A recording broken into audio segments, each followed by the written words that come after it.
As the host of Neutralize the Mama Trauma podcast, I am delighted to be able to bring you this podcast.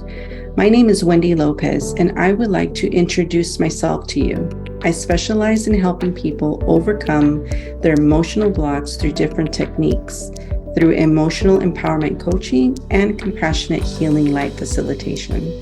As a mom who has experienced narcissistic trauma, I help moms eradicate self doubt in order to regain self confidence to elevate their status both at home and at work.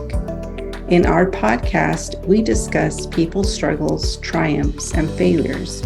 We dive deeper into self love, self compassion, self acceptance, and mindful, holistic tips.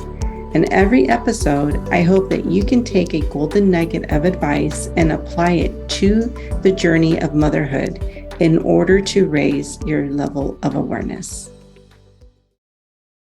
Welcome to Neutralize the Mama Trauma podcast, where you find healing and creative mental thought advice from experts on past pain, narcissistic experiences, and trauma. Today, I have a special guest. Her name is Afsaneh Moradian. She is a homeschooling coach and author of the beloved picture book series, Jamie. Jamie, which has sold over 15,000 copies internationally and has become a classroom and home library favorite. As a homeschooling coach, she guides adults by giving them the language to communicate effectively with their children, empowering them to create learning spaces that are safe and inclusive so children can thrive. Afsaneh is a doctoral candidate in education and has a master's in education. As an educator and curriculum writer for over 20 years, she has worked with hundreds of students from preschool to graduate level.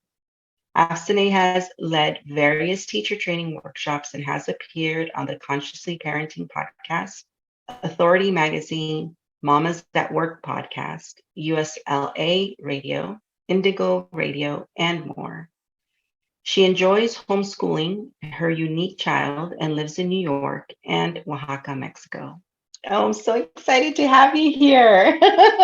We were on speaking earlier on this podcast, and we have so much passion for what we do and actually collectively too. So, would you like to let us know a little bit more about you and how you struggled your own trauma and how it led you here?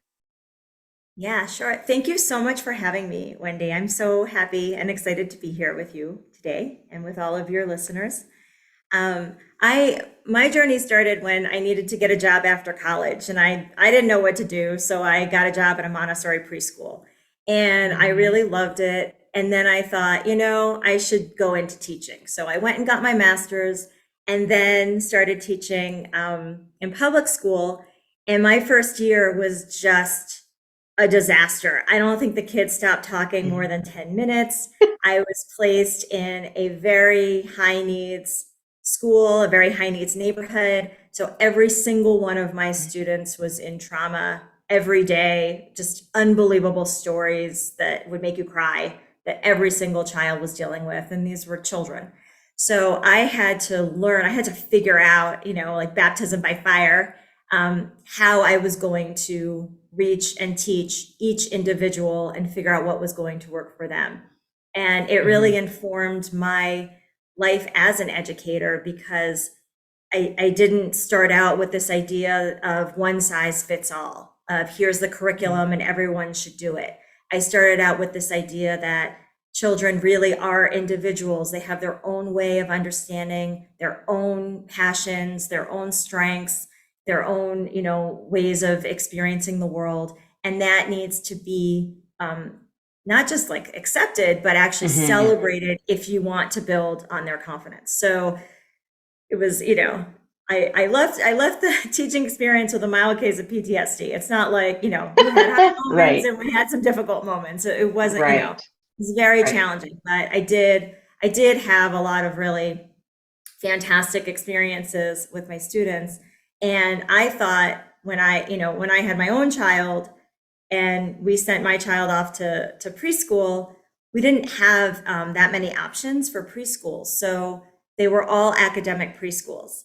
And I don't know if other people have had this experience, but it was the case that when I would get my child from school, it was the worst of my child.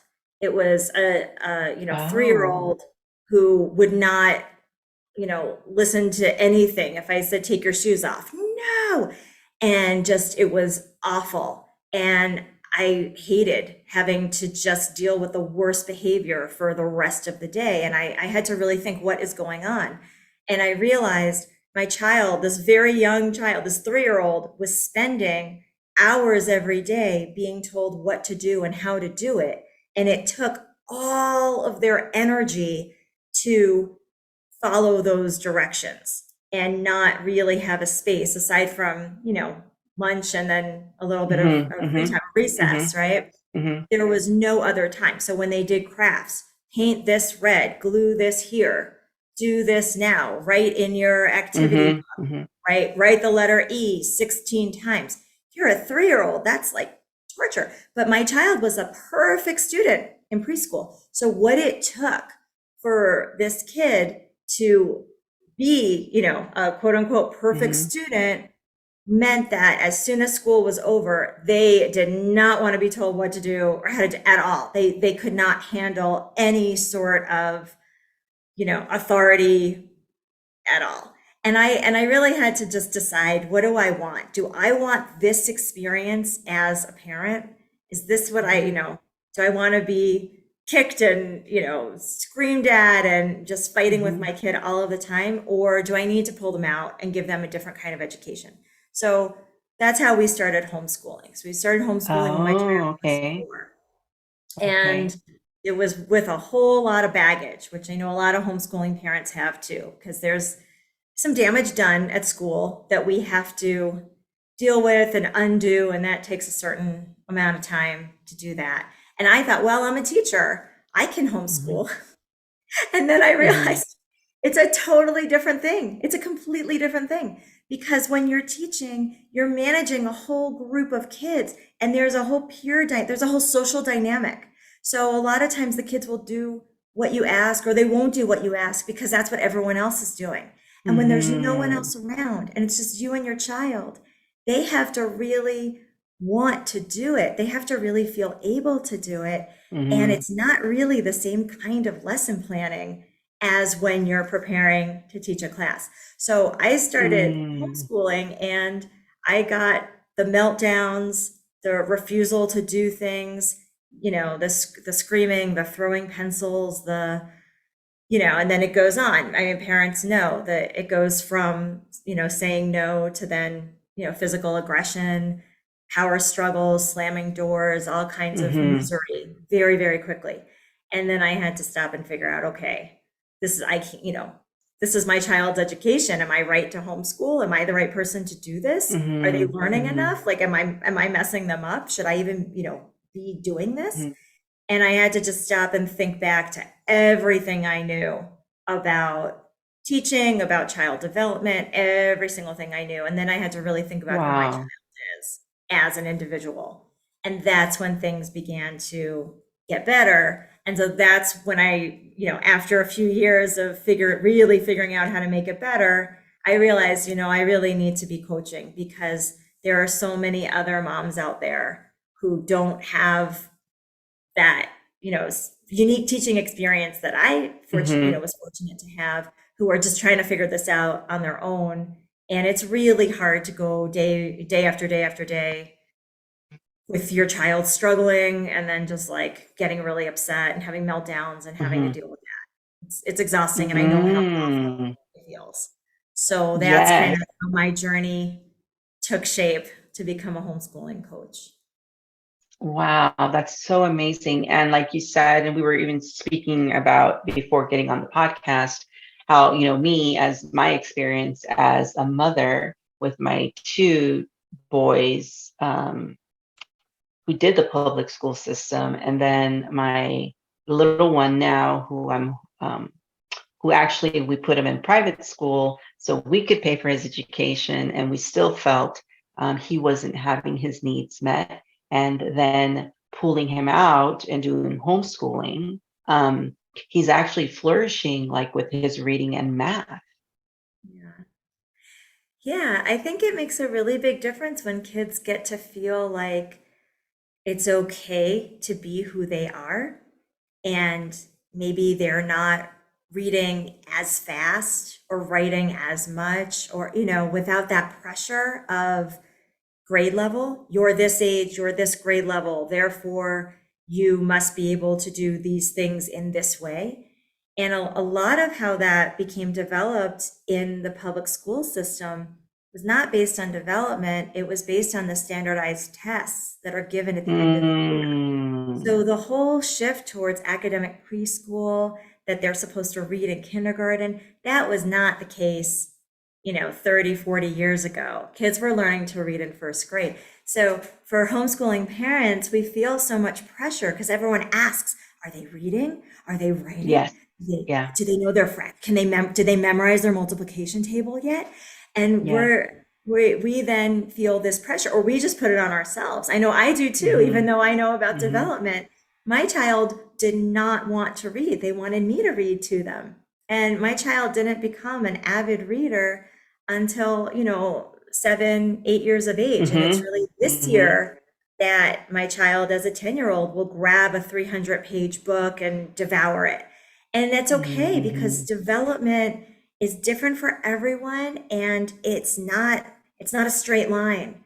So it Hmm. really helps when us as homeschooling parents, if we don't have the anxiety and if we don't have the pressure, then we can give more calm support.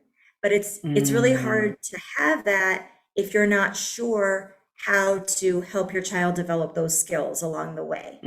Because Hmm. it's not sit Right. back and do nothing, right? But it's also, don't put your anxieties on your kid if they're not doing it Hmm. all yet, right? And it's really figuring out, how do you step by step build up those skills so they can do it confidently in a way that they enjoy the process. That's really the beauty and the trick to homeschooling. Right.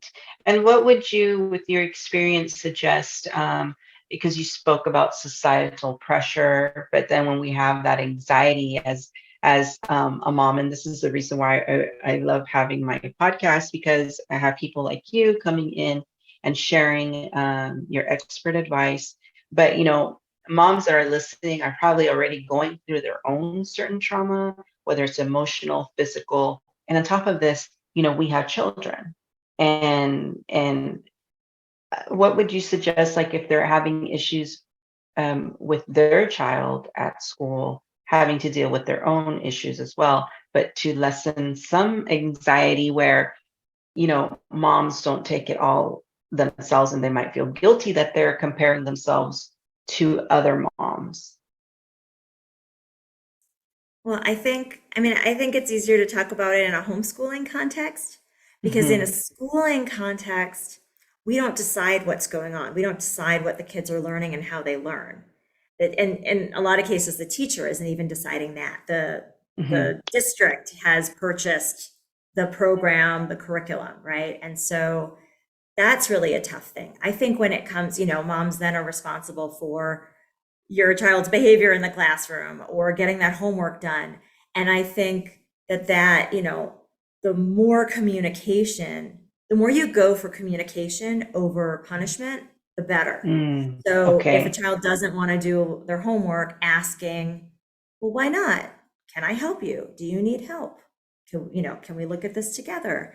Rather than just do it, just do it, just do it. And that's something that, if we shift then to the homeschooling context, a lot of the work that I do with parents is really about our own triggers, our own experience as students, our own Hmm. experience as children, and repeating, well, this is what my school experience was. Math was a struggle for me, therefore it should be a struggle for my child, but they should Mm, do it anyway. So, these subjects aren't meant to be fun, but you're supposed to like suck it up and get it done anyway, because that's mm, what we're taught in school. And there are negative consequences if you don't. And so we kind of carry that over into homeschooling because that's the only vision of schooling that we've had. That's been mhm, our mhm, experience. So it's really hard to see something different, to envision something different. And that's our kids don't want to do that. We didn't want to do that when we were in school. We didn't have a choice. Our kids don't want to do it at home. And they don't want their moms or their, their loving parent to be the teacher, principal, authority figure imposing this difficult, tedious, boring, whatever work on them and making them do it. Like that school dynamic doesn't really have a place in the home. And it's especially pronounced when the child is neurodivergent or high needs, because we know when our kids say no, they mean it and they're not going to do it. And if we push, they're going to push back, and then it's really going to explode. And that's where it's very easy as a homeschooling parent to feel trapped. I definitely had those moments, in the beginning where I felt trapped. Like, okay, my child is not learning on the same track as school kids. I can't put them in school because they know they're very advanced in some areas and maybe not officially on grade level in other areas. So what am I going to do if I put them in school? And I can't continue to live like this. And I feel trapped and miserable. And that's where it's so important to see that there is a way out. There's always changes that we can make as adults. And as soon as we make those changes, our kids respond differently. And that's the light at the end of the tunnel. But it really does take some work. It's very hard to say, oh, just go figure it out on your own. Because even teaching is a very collaborative profession. And we, as teachers, we always share lesson plans. We always share experiences. We always give each other advice. We always learn from one another. So it's very hard when you're homeschooling and it's just all on you. And that's, that's why I exist as a homeschooling coach. So we go through, well, what was your school experience? When your child refuses to do the assignment, what is triggered in you? Because we are triggered. We are very triggered. And when that's the experience, day after day, week after week, we're traumatized by, we're experiencing trauma, and we're triggered by our child's frustration. And then it is so hard for us to figure out what our child needs, because we're not getting what we need. We are just triggered and, not able to self-regulate. And it makes it so hard to figure out, okay, what are the learning needs? What kinds of changes can I make? How do I help my child stay regulated? I always say, if we go for the problem solving, then we can avoid the power struggles. And I know that sounds so like glib, like, oh, just problem solving. You don't have a power struggle because we're these power struggles. But it's, it's not really a mindset thing. Because I know so many parents are like, oh, my child gets so easily frustrated if they just change their mindset and, accepted challenging things. But nobody likes to do something that's challenging or difficult or frustrating. We really have to learn how to identify what is blocking us and then remove those blocks or ask for help to remove those blocks. And nobody knows how to do that. That's a skill that gets developed. And that's part of our job. And that's part of our job as parents. We do that all the time, right? Like being able to share, being able to deal with other kids that are making you unhappy. What do you do when a kid is mean to you? You have to learn how to problem solve and how and when to go to adults for help. So that's always a part of it. Yeah. So we have, homeschooling or not, we're the most important teachers in our kids' lives, right? So all of this stuff applies, even if it's making your bed and brushing your teeth. You can go for the conversation or you can go for the power struggle. You can go for the authority or you can go for the fun, collaboration, connection. And that takes a lot more energy, and we're tired and we can't always do it. And we just want them to brush their teeth and go to bed sometimes. But, then it will most likely turn into that power struggle and say, oh, okay, I tried to just, tell them what to do, wanting them to do it. And unfortunately, or fortunately, when you raise independent, creative thinking kids, they don't do what they're told to do just because you told them to do it. Right. And that is, like you say, that's extra special true for neurodiverse kids. They're just not going to do it because you tell them to. So can you explain to us what is a neurodivergent or neurodiverse kids that you just mentioned? Sure. I mean, it's a very, very wide term Okay. because it's, children who process information and experience the world in their own unique way.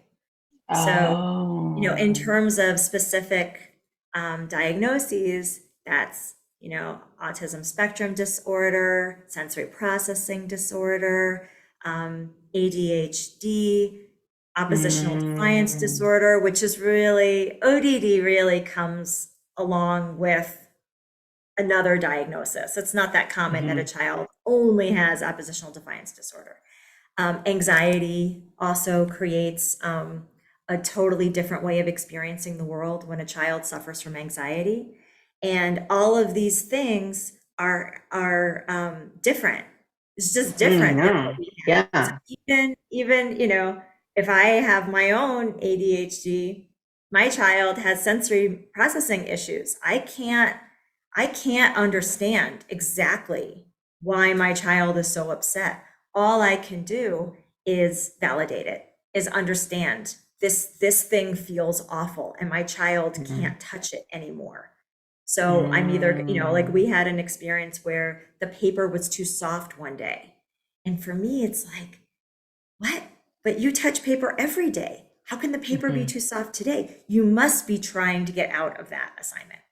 Right. That's always where we go first as parents mm. because we're taught our whole Interesting. lives our kids are manipulating us. They're just trying to get out of doing the things they don't want to do. And it's our job as parents to make them do the things that they don't want to do so that they grow up to function in a job with a boss who's going to make them do things they don't want to do. Right. So we're supposed to train them from childhood to then be able to function in society later on. But if that paper really is too soft and is unbearable, if it feels unbearable for my child to touch it, and my position is touch it anyway, well, Mhm. like, how can that possibly lead in a positive direction? Right. So Right. that's like one of the first major shifts that I work on with my homeschooling parents is to be able to see things from your child's point of view. And if you don't know how, asking those questions to figure that out. And then once you have that, we work together on what Mhm, kinds of changes need to be made then to the mhm, homeschooling experience. Because that mhm. curriculum that you bought that you just thought you were going to open and do every day, it's not working, right? Your child is refusing to do it. It's leading to lots of struggles, lots of drama, lots of trauma, lots Mm, of, that's not what you signed up for, right? So my focus is, indirectly the kids learning to their potential and having great experience, but my focus is on the parents not yes. suffering and struggling with homeschooling because you should actually enjoy it. Like I don't believe that as moms we're martyrs. I don't believe we have children to be Mm, martyrs and sacrifice ourselves and sacrifice our happiness and be punching bags just because we had kids. I think that we're supposed to enjoy the experience too. And if it isn't all right. working for us, it Absolutely. isn't working for them. And Right. if we're not, if we're not enjoying it, how are they going to enjoy it, right? So Right. that's when it's like time to stop. You don't have to know what to do. You just have to know that something has to change, and you have to Yes. stop, and then Yes. start to do things differently. That's my Yes. philosophy, Yes. and it feels so Beautiful. bad. Yeah, it feels so bad, but Yes. it really can get better because we love them and they love us. And Right. that's why it Absolutely. can get better. These are not random children placed in our classroom that we get paid to teach. This is actually Right. like the people we love the most in the world, right? And they love us so Right. much. So Right. that's the path. That's the out to something better. And this is why I love having the podcast to be able to bring this awareness deeper into, moms that are going through their own personal trauma. And I'm speaking from experience from relationship trauma because that's what I focus on, narcissism and emotional manipulation. And on top of that, I've had to deal with trauma from school with, teachers and the system and all that you can actually push that in the back burner. But if I had somebody that can have guided me and giving me more direction, as like you said, focusing on the parent versus what's happening, because then you would fill the person with tools to be able to do it, right? So that's a Exactly. beautiful gift that I feel the podcast can give to moms. The other thing I wanted to cover on was that you said, because when I asked you about, what advice you could give as far as when there's anxiety, and I know we both deal with different types of trauma, but one of the things I wanted to hone in was what you said about instead of taking that imposing authority role, and I'm just going to use it in this case as a parent. Instead of imposing that authority role as a parent to your child, I just want to let the moms know what Afsaneh said was, more communication over punishment. Because I'm just going to say from my personal experience, from my culture, my Hispanic culture, was very harsh and very rough and very rigid. And we really learn from our environment, and we bring that out into our children. And our children are not our replica, because we all have different DNA. We all have a different blueprint. So if we can use more communication, softer communication, not abrasive, but a softer way of communicating. And not saying you have to be soft, but find your happy medium where they're listening, but communication can lessen that anxiety. And like you said, also the power struggle. I love that, problem solving over the power struggle. It's kind of like when you're at work, right? They say like choose your battles, Hmm. And like right? asking questions. And I mean, I have to deal with anxiety a lot in my life, and I have to think, okay, I am becoming anxious, and I have to decide if I'm going to put my anxiety onto my child right now, or if I am going to just do what I need to do to handle my own anxiety. And, Hmm.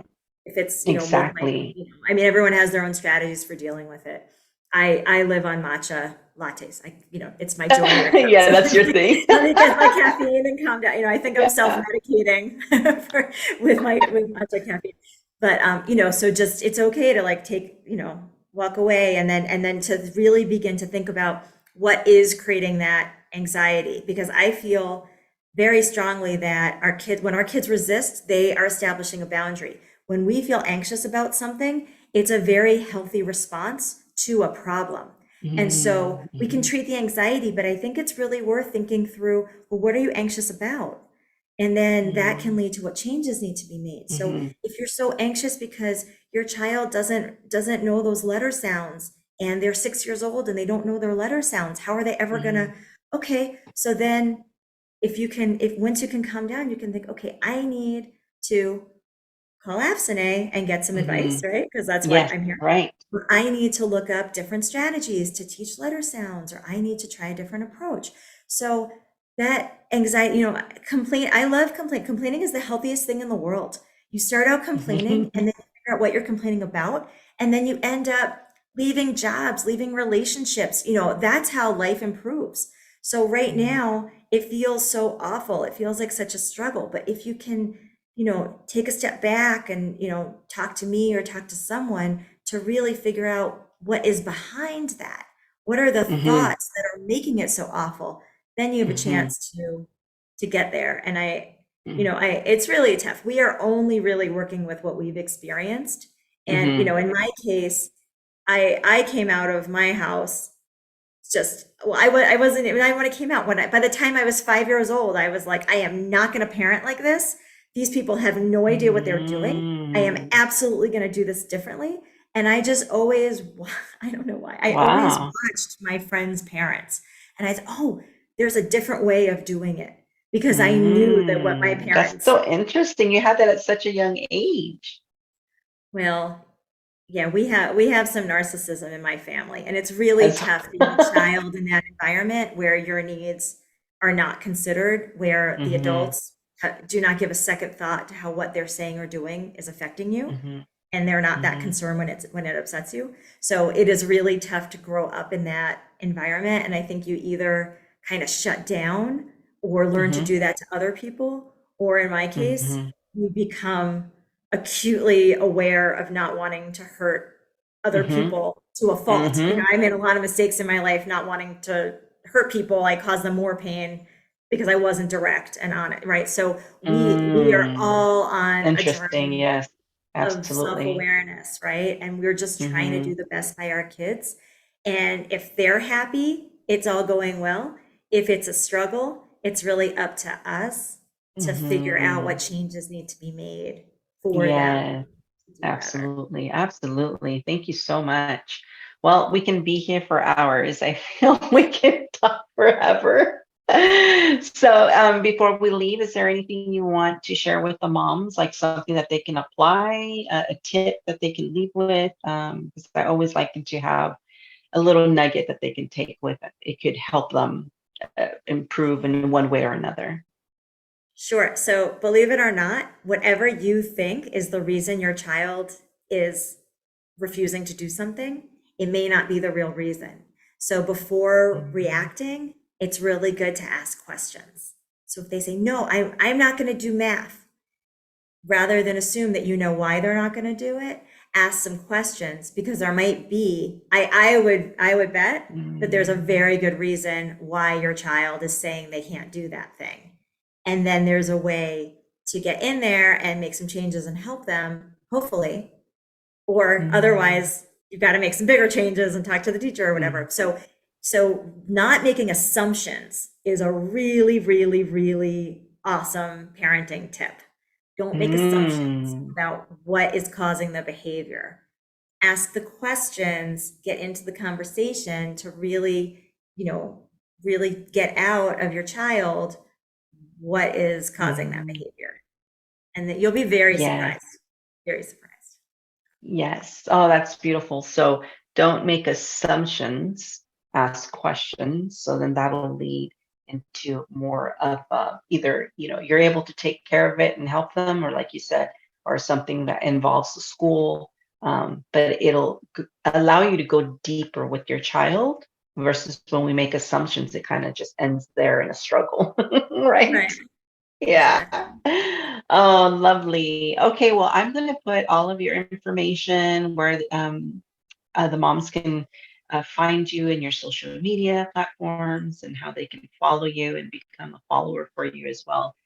So I appreciate you coming on board, and I hope to have you soon again.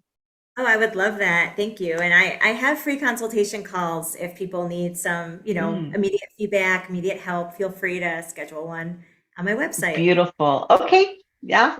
You gave me everything right. So I'll make sure that it's all plugged in when we put in the podcast and the YouTube video as well.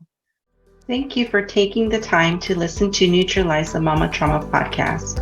If you haven't already, please hit the like and subscribe button so you don't miss any new episodes. It would also mean the world to me if you're able to take a moment and rate and review my podcast on how it was helpful to you. Also, please connect with me on my social media platforms. Thank you so much, and I hope to see you in the next episode.